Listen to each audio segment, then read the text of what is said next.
And you're good to go, Bob. All right. Morning, everybody. Uh, 1 minute. Where am I? Okay. There it goes. Whoops. There's so many buttons on it. Uh, just a few minutes ago. Anyway, I'm Bob Smith. I've been doing these webinars and the monthly report, business conditions report, for just over a year now for the association. And in the webinars, as I was mentioning, is it kind of looks at the information in the that is in the webinar from a bit of a different angle. So what I've got here, okay, what I'll be going over today is what it says is it's a long game, not a quick fix. And supply chain shifts and supplier diversification must balance urgency with sustainability, that people don't quickly jump in and try and change a supplier and all this emotional stuff and anti-US sentiment. Also go over Canada's economic expansion and independence. And what's my objective is in here is to go over that business is changing. Okay. And the way we do business in Canada is changing. And for many companies, they really have to look at it, uh, what the opportunities are a little different. What I was saying to Michael earlier is, and I was going, and maybe it's a good story. My brother in law worked in the LNG project. He also worked on a project in Labrador as well. And what he did, he was responsible for a section of uh, the residents and the feeding of workers. And if you can think about it, you often don't think about it, you had to there were 6 to 9 thousand workers on the LNG project over 4 years, and they had to house them and the rest of them. And I made an example as you could be someone who manufactures TVs, but you need a partnership, okay? Because every one of these workers had their own accommodations with their own washrooms, with their own TVs. But even though how large that TV manufacturer may be, he's not used to having to deliver the TVs, maintain the TVs, and do it all through the Rockies in northern BC for 4 years. So they needed a partner. Uh, these projects are huge, and if you're going to go in an RFP, it's just not selling product; it's selling the service, it's selling the maintenance, so forth. But jump into that. AI and AI is not the latest flashy tech. It's the newest and fastest growing industry. And you have Canadian government talking about it as well as many others as uh, as one of the futures industries in Canada. And I'll go over in a way why. But anyway, to start off, it's a long game, not a quick fix. If you look at, and the big thing is this is not normal. The US dollar is down against most currency. Canadian dollar is all the way back up to 73 cents, which many said that would be a year or so ahead, but things are moving so fast. And you often don't see exports are down, imports are down, but retail and wholesale was up. And that's flipping back and forth through everything. Even oil prices are down year over year. And that was even true last week uh, when Israel and Iran were trading missiles and so forth. You would expect a huge spike. But year over year, the oil price was still down. You know, any other time in the world, something like that would have been huge difference. Oil prices would have been way up. And you sit here in Canada and you have the tariffs. The carbon tax came off in April, right? And this buy Canadian, not US sentiment, yet CPI was unchanged. You kind of scratch your head going, every one of these things would have said, hey, CPI should have been going up, but it's flat. So it's kind of what you're looking at is, it's not normal. If you had previous idea of what you looked at, which would give you some idea of the future, those things just aren't working. And you look at supply chains and diversification, but you can't just because of the tariffs and because of the sentiment, not things aren't changing as much as you would think. And one of the things you look at is what I put in is the reality of Canadian geography. And everyone knows this, but I thought looking at the numbers gives you a quicker reality check in there. If you look at here in Vancouver to Seattle, and I know they were close, but 230 kilometers, that's a 2 hour drive for some. Portland again, LA is 2,000 kilometers, where Toronto is 4,000, and Montreal about 500 kilometers further along. Uh, the cost of transportation becomes enormous, and how much, you look at the tariffs, you look at finding new suppliers and so forth, and it becomes to me is bringing reality in. Calgary as well, as you're looking at Winnipeg, Chicago, Winnipeg, Toronto. But if you look what I'm looking at is and also all along the west coast, of course, there is such good transportation. You can go by ocean, you can go by rail, you can go by road. And whereas looking at is the US West Coast is 78.6 million people. All right.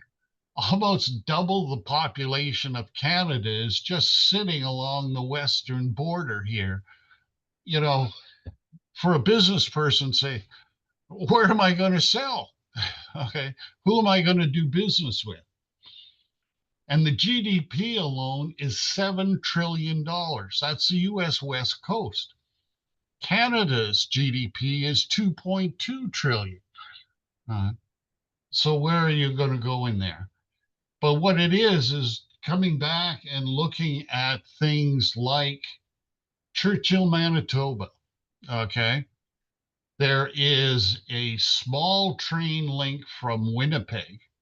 But if you look at Edmonton to Churchill is 1,600 kilometers. All right.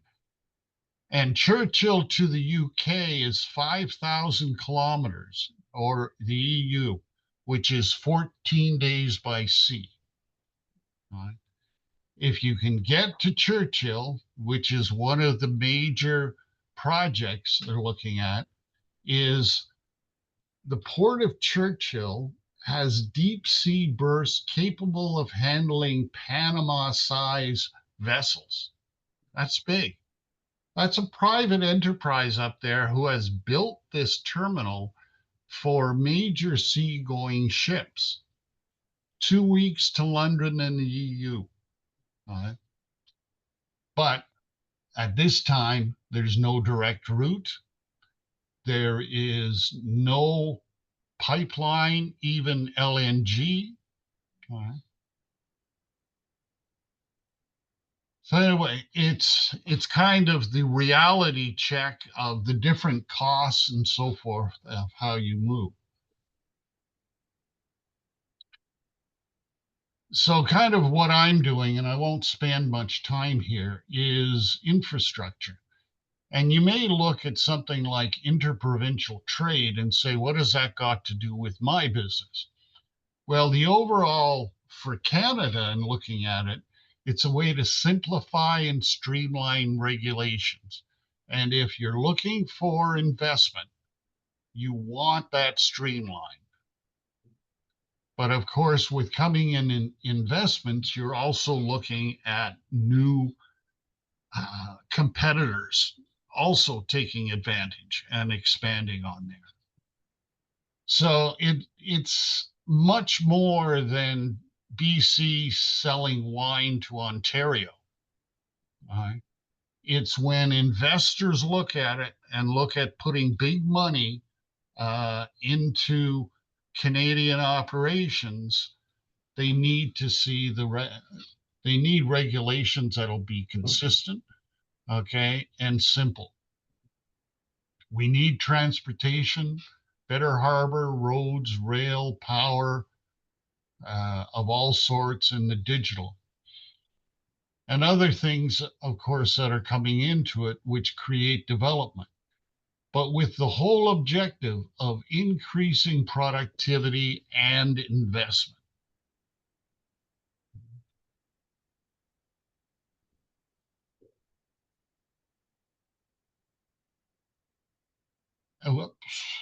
And things are moving quickly. Okay. You had the One Canadian Economy Act was only June 20th. This is June 26th, all right, which are coming in. Fast tracking major projects, internal trade reform, which you talked about, economic and strategic goals. I don't think we've ever seen is 5 criteria. Economic benefit being the first one of the federal government. And not only the federal government, but this act passed with liberal and conservative support. You know, this is not normal. These two guys are talking and coordinating. But you look at it, economic benefit, likelihood of success, indigenous interests, clean growth, national resilience.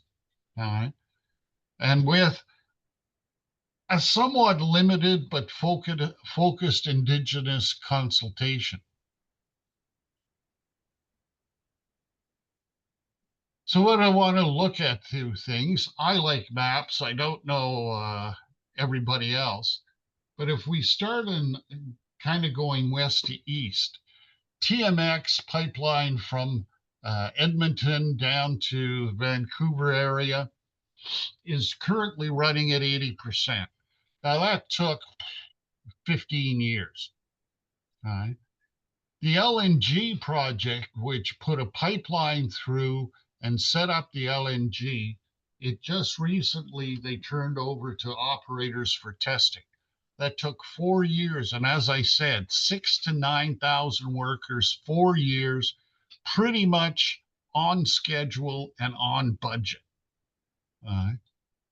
Now you look at the LNG, and I don't know, surprisingly, British BC Hydro, their Site C, started to come online earlier this year.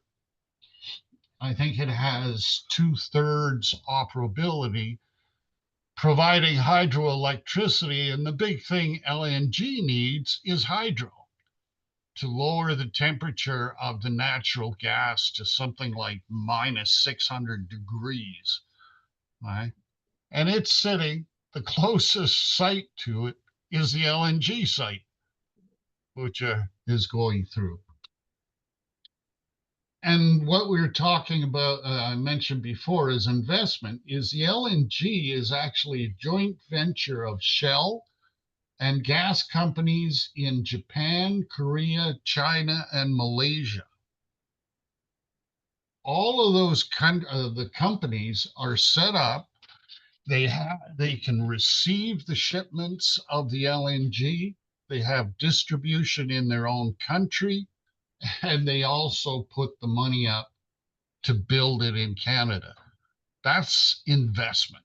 Okay. The government's involvement was really negligible. BC provided some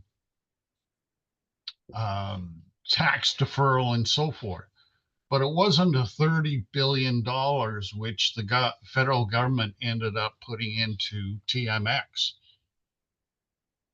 And also the side on there is investment. I think people will be looking at TMX and right now they're saying the government should hold on to it because they look at it that they'll make a profit in 10 years if they sell it. So it's getting into investments. Sorry, I thought there we go. My daughter's traveling somewhere. I'll pick up with her soon. But the other, when you leave the West Coast, you look up at something Grays Bay. Before I started looking into a lot of that, I really didn't know Grays Bay very much up in the north. But this gray area right here is supposedly a major mineral deposit,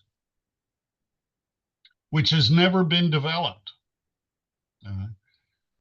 And what it is right here from Grays Bay down to this area is an ice bridge, which is only usable about 2 months a year. But if you move that down, you now can develop this whole area, which has a lot of mineral wealth. The Northwest Territories and Nunavut want this, have been asking for it, as opposed to a few other provinces who are very shy on developing natural resources. These guys go, build a road, build a train. And if you put in the train, you can then quite easily hook it up. CNR is just south of Yellowknife, and you're hooked into the whole CNR operation. Also, right now is Canadian Navy is building up north, so they'll add in the process. You look at the side is you see the military and Coast Guard are currently building icebreakers, which will open up Churchill. Churchill right now can operate for 7 months a year, which is a lot closer than trying to move everything to the East Coast in Halifax or Montreal. It's sitting right there.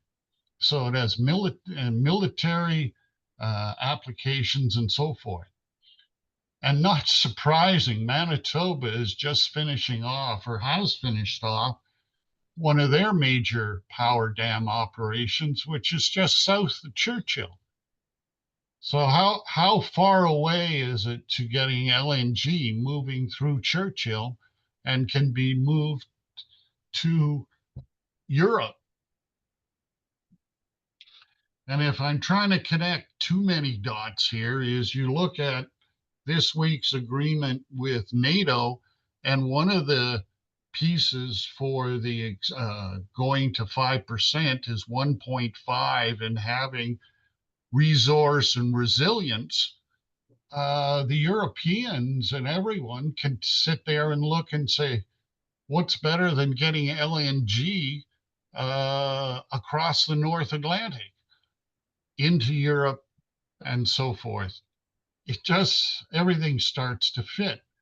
Everyone knows Ford has wanted to get this Ring of Fire, which is another resource development project. What they need is a road.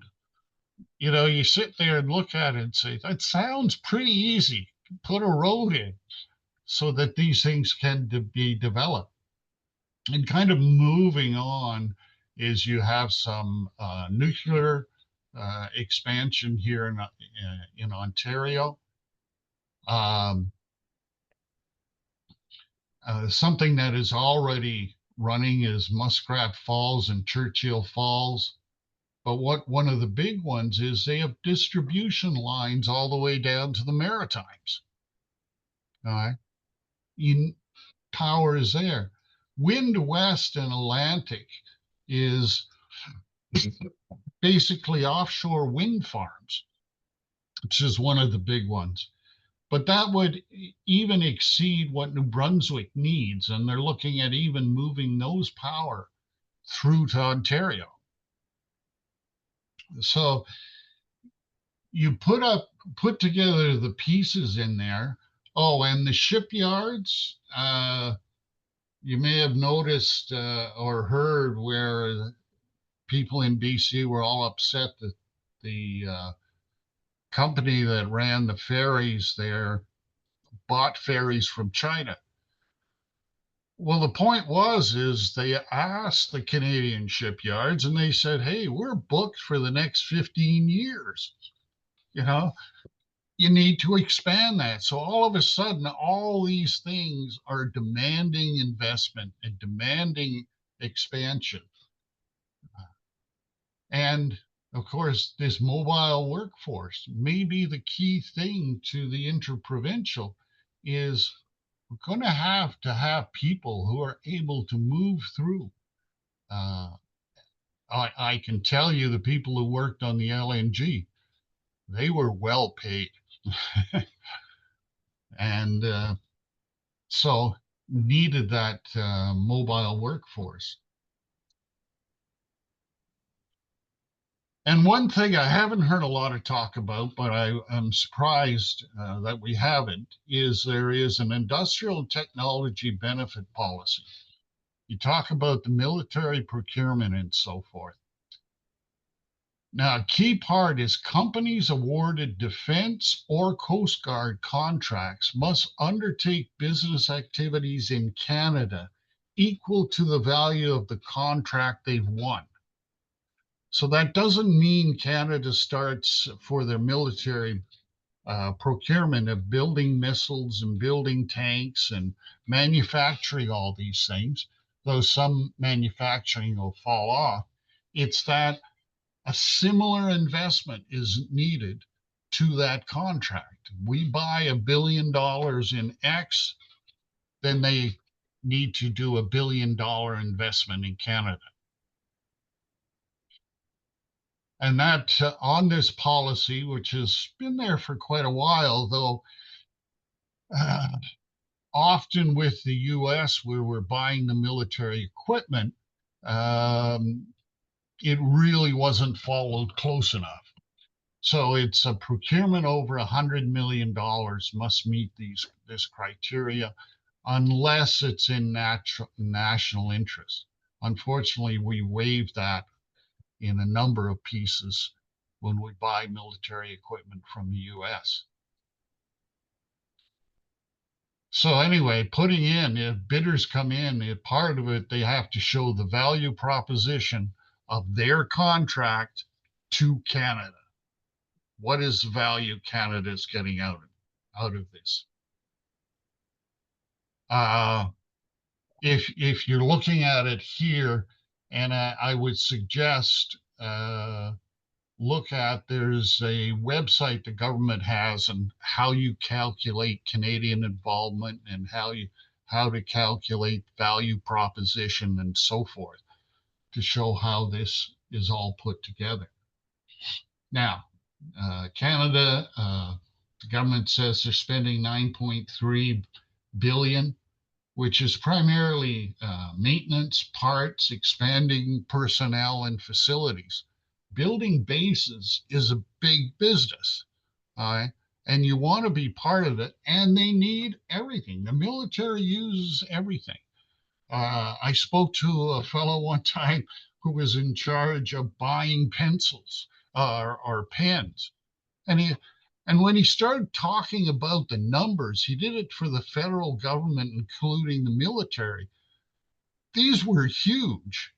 Uh, Now, they were just getting into strategic sourcing. That's why I was working with them, because they had like,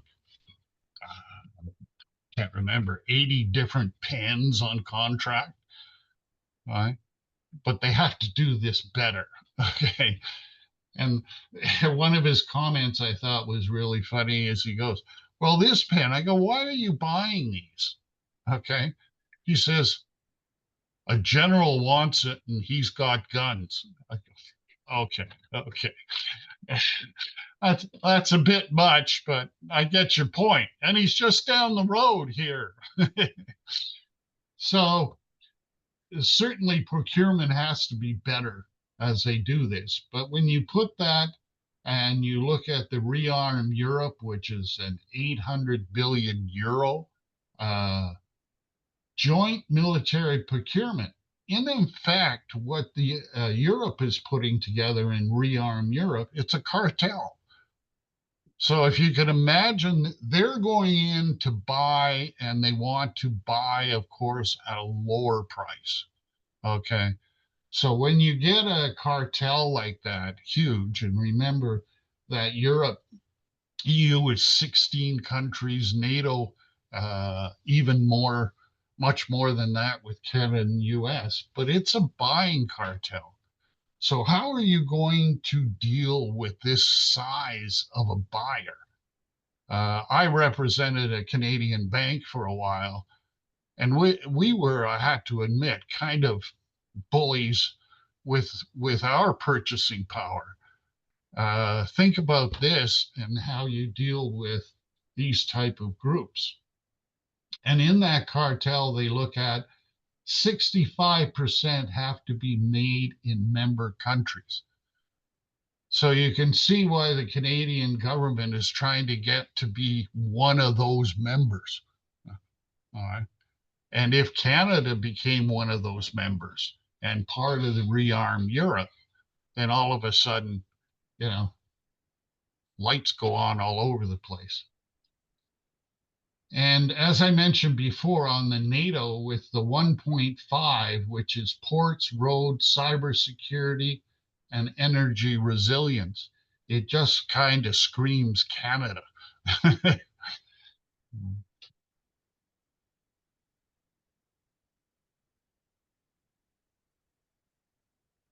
I'm looking at putting down one of these. I didn't. I was in strategic sourcing for a few years. I worked with or alongside of A.T. Kearney, who are known in this. But selling is very different from selling in the private sector. The focus is often on compliance, risk mitigation, and long-term value rather than speed and innovation. All right. It's compliance. It's meeting contract terms. It's not the latest and the best, and it's not necessarily Amazon next day. It's got to be there all the time. So it's kind of a different way of looking at logistics. There are complex procurement processes, and I knew a fellow who built a program for years with the federal government, just trying to get all the different departments together to agree on the RFA. Now, um, federal government and Kearney have talked about pulling together a more, without being embarrassed, a better procurement process. Uh, because to come up and define a jet, it sounds like the old joke. It looks like a train at the end with everybody's requirements. There is intense competition. And when you're looking at the size of these transactions, okay, there are a lot of people coming in, firms, consortiums, as I mentioned, and you need some experience in government contracts. It's not people, it's very intense. I had a hard time when I was talking to the government because as a sourcing for a Canadian bank, I wanted to deal with the best company.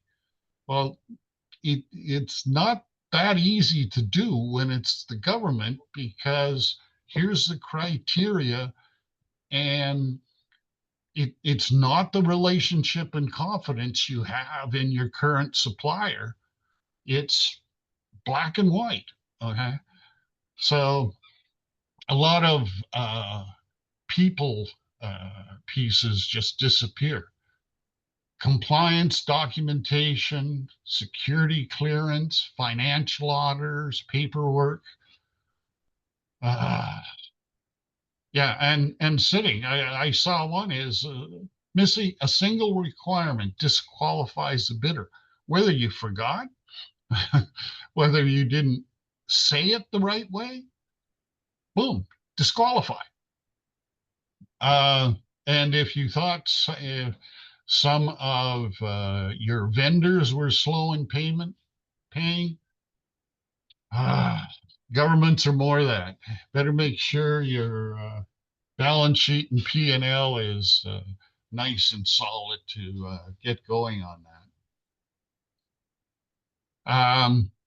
Here is this, and as I say usually at the end is these are different links you can look at and so forth and go through. I had other ones in the monthly report, and it gives you an idea of what the projects are because I've only talked about some of the major ones. There's a lot of smaller ones. And if you're not used to looking, virtually every province and the government have websites where you can go in and go into the RFA. Even if you're not going to apply to a certain one, if you sit there and look at the requirements and how they outline the requirements, it'll give you an idea of when the different projects you may be very interested in and how to go in and Hey, Bob, makes. can we put together all those links for our members, for provinces and the federal government? We could. Yeah, I think that would be helpful. Do you mean me, Mike? Yeah, well, I'm asking. Okay.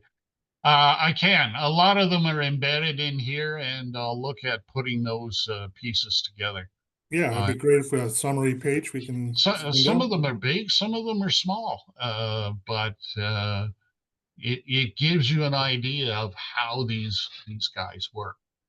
And this is what I think. Whoops, that we got here with Carney made this, and it's an old business one.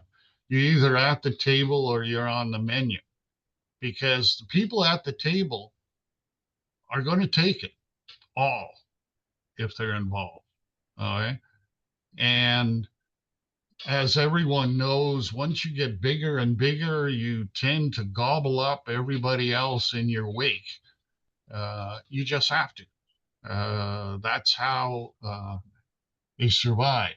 But you got to get a seat at the table.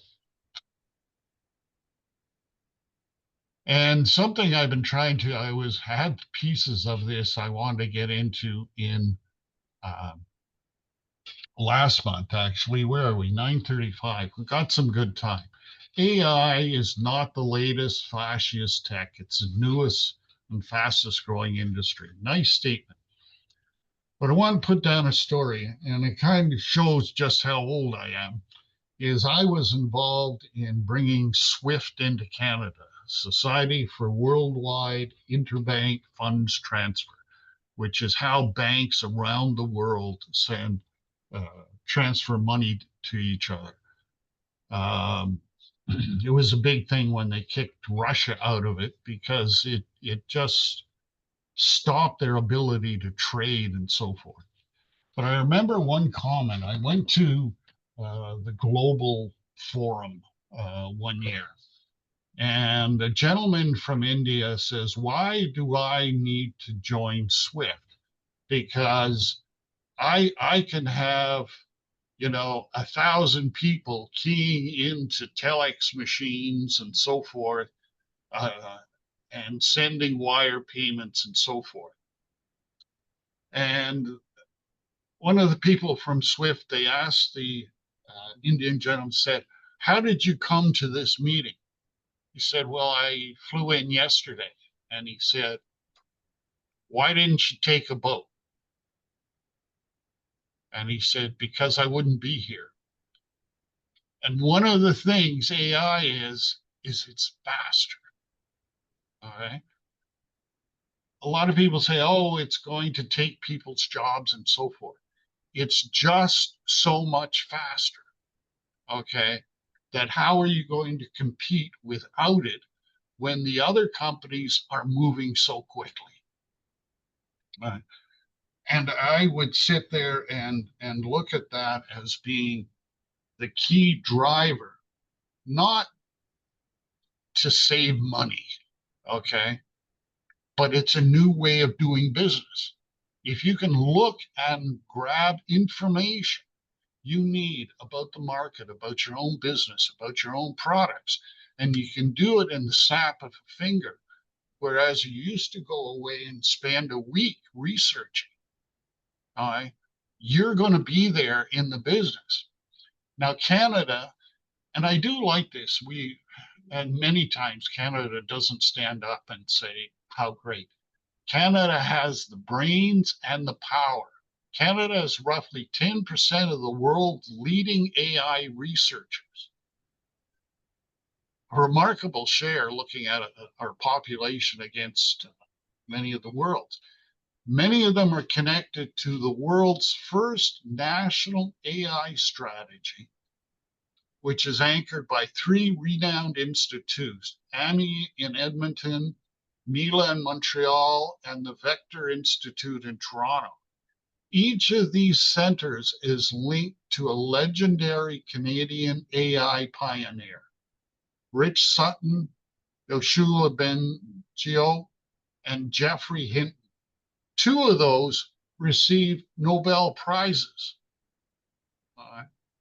Like, this isn't casual stuff of somebody working in their basement coming up with an AI bot to do something. Okay. What they're looking at is, and the other thing you need is power, infrastructure, the backbone of this new technology, empowering researchers, industries to thrive. But it's an industry unto itself. Okay. The AI infrastructure refers to data centers, servers, high-speed networks, electric power, lots and lots of power. Up here in this quote by the CEO of Google, when they asked at a Senate hearing in the States, is how do you expand? He says, my answer, by the way, is think Canada, right? Nice people full of electric power. So it seems almost strange as you're looking at this huge technology and what are they talking? How much electricity do you have? All right. If you want to expand in this area, it takes electricity, period. The data centers which host AI are estimated to use 1 to 2% of the world's electricity right now. All right. Data centers could consume twice as much in 2030. That's 5 years away.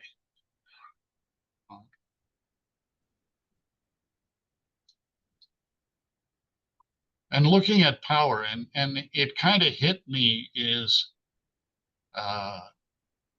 double it by 2030 is a single query on Chat GPT can consume several watts of electricity. Working on the models, training a large language model like GPT-3, for example, estimated to use just under 1,300 megawatts of electricity. Okay. About as much power is consumed annually by 130 homes. That means you'd have to watch 1.6 million hours of Netflix to consume the same amount of power it takes to train a new GPT-3, which means a new one, which is really something focused on one of these.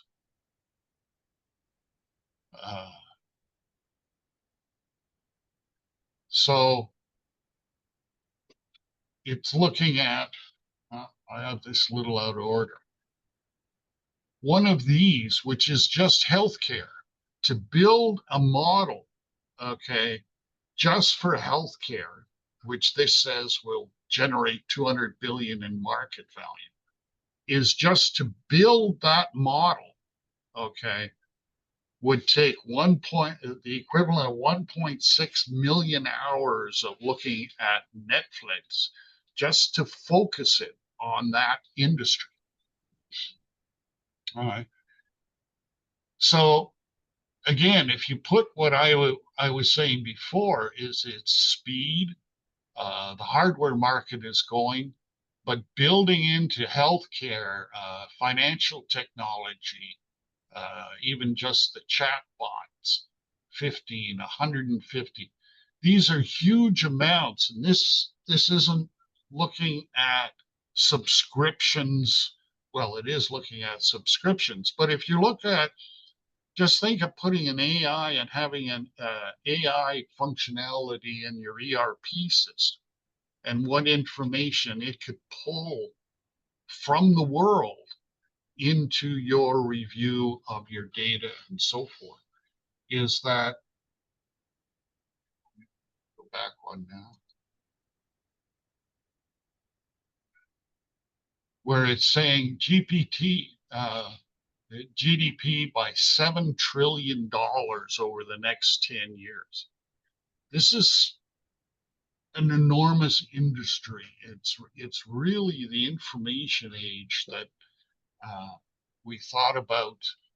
We thought we were in when the internet came in. So anyway, and if you remember my little thing, ships or airplanes, it's going. You just can't move fast enough without it. And moving fast in business is where some companies stay profitable and others disappear. You look at Sears and Amazon. How didn't you get this? It's easy to say now. So anyway, big money, big economic value, and Canada is very strategically placed. How do you get into it? It's a lot like all the other pieces I've been talking about of how do you do business with the government, with these large projects, and where do you fit in, okay, and your company. So anyway, that kind of my story for today is things are changing, business is changing, how we often do business is changing. A lot of the money that is going to be spent and invested in Canada is going to be through very large projects. You'll need to understand how to deal with these companies, with the RFP process, with governments and so forth. It's kind of a different world. If you thought, if you've been around before and it was relationships and yes, answering the phone and getting things delivered to your clients a little faster and helping them there, it becomes a lot more rigid. And if you think and look around your company and say, how does my company fit into this? How do I fit into this? There's going to be a lot of challenges there. So anyway, we have a few minutes. Are there any particular questions? Bob, I had a question.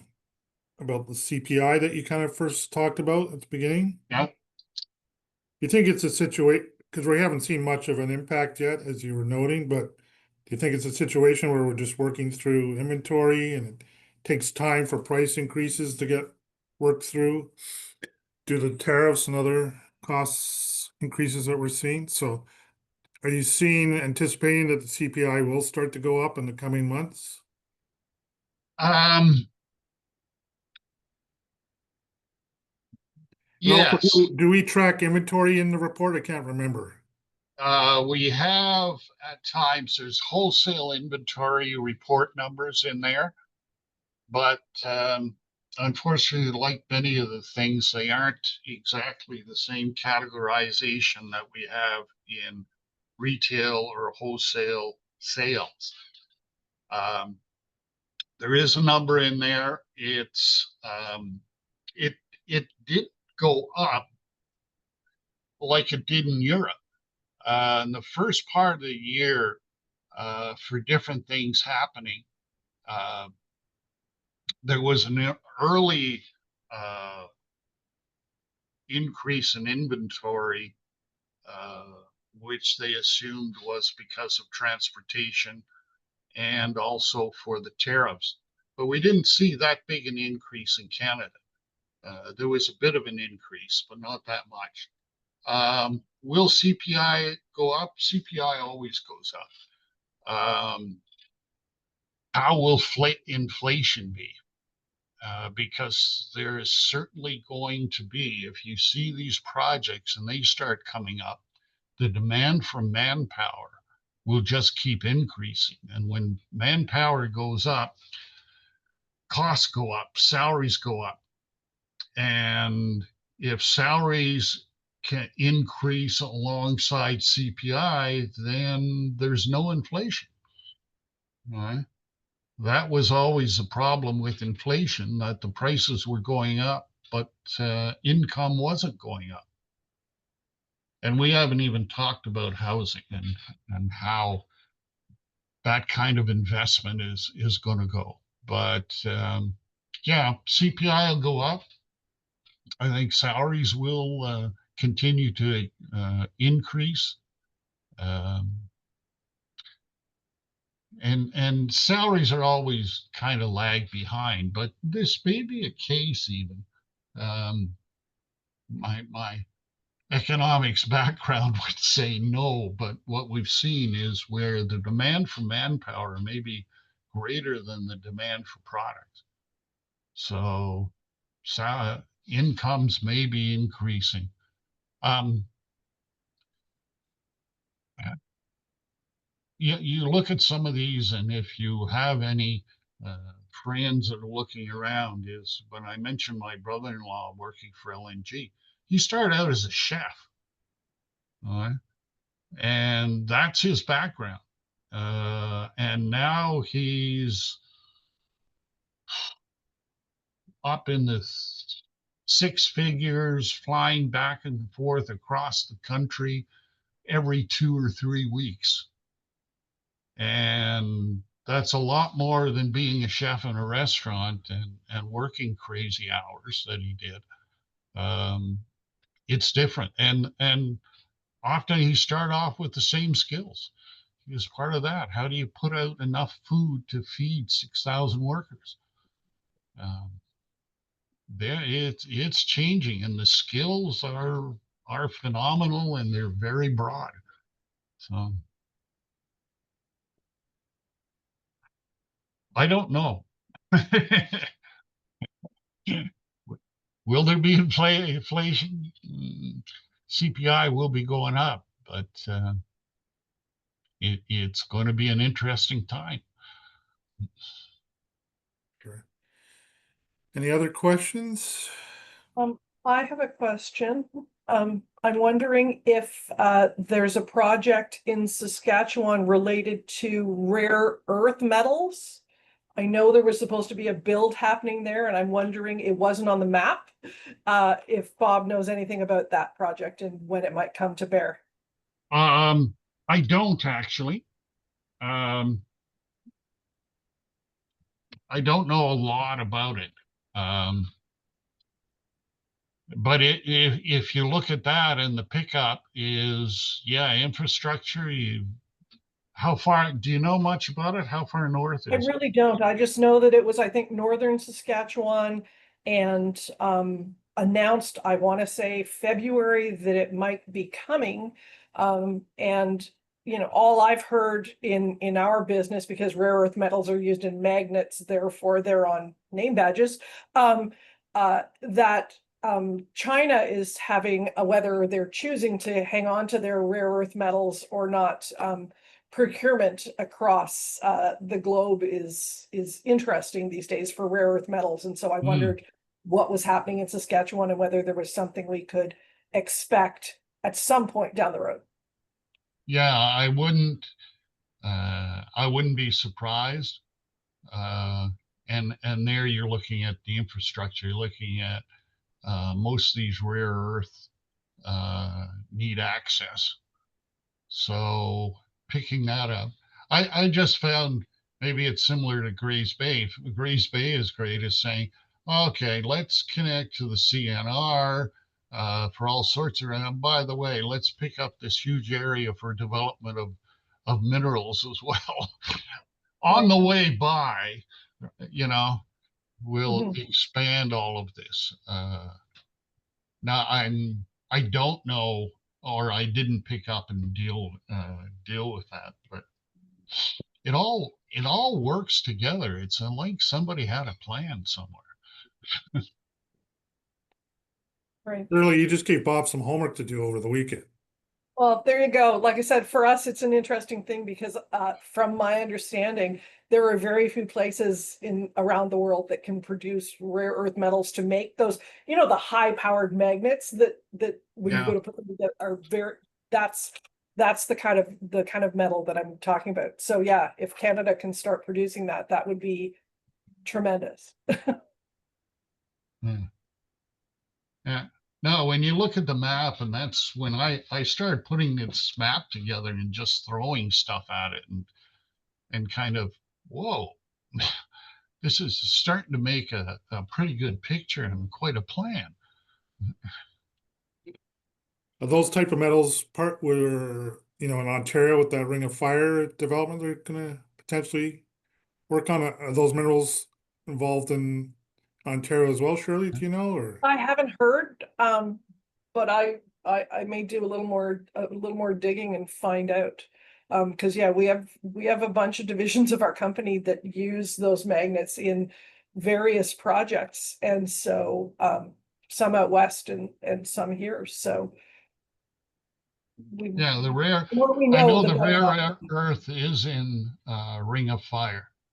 I Okay. had, I couldn't imagine it's unique. Up here in Nunavut, I think one of the biggest one they're talking, though there's of course gold, silver, and the rest is more copper. Uh, and copper's in everything.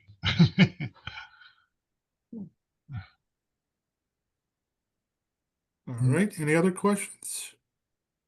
Not so much a question, but I was reading an article in the Globe and Mail a couple of weeks ago, and there's now, it seems to be a conflict between companies who want to protect the environment. So all these green companies, there's a conflict where now they want to incorporate some form of AI in their business, but seeing how much electricity AI eats up or uses, they don't know how to move forward. And I thought that was really interesting because, on the one hand, yes, you want to protect the environment, but on the other hand, you want to progress and develop using AI like everyone else is. So I thought Yeah, that was really interesting.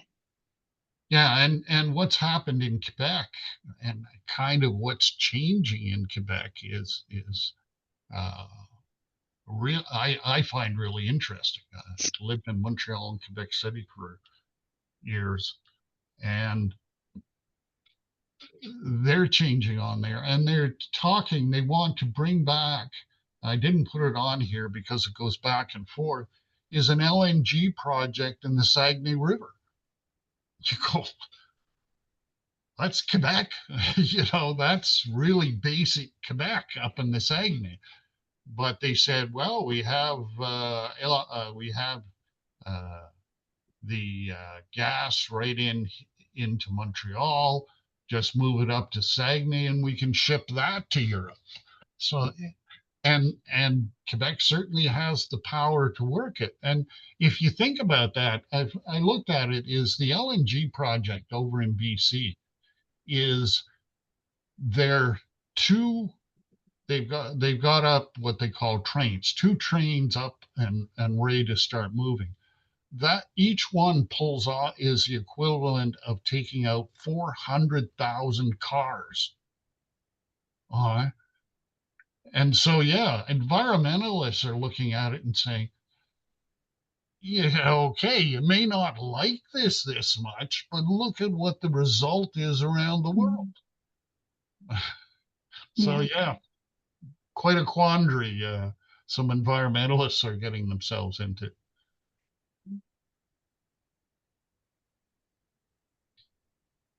All right. Well, if there's not any more questions, we're gonna finish 2 minutes early, so there you go. You'd think I planned it. I didn't. Yep. I'm just winging it here. Throw up most of these pictures here are just a reminder for me of something I want to talk about. Well, we had a small group today, but good conversation. So thanks again, and look forward to seeing the future reports and seeing what's going to be happening. And again, wish you Thank you so much. a good day, and we'll hopefully talk to you soon. Bye, everyone. Bye, Happy everybody. Canada Thanks for Day. attending. Yes, happy Canada Day. Yes. Enjoy the long weekend coming. You as Yeah. well. Thank you. Thanks. Bye. Cheers, everybody.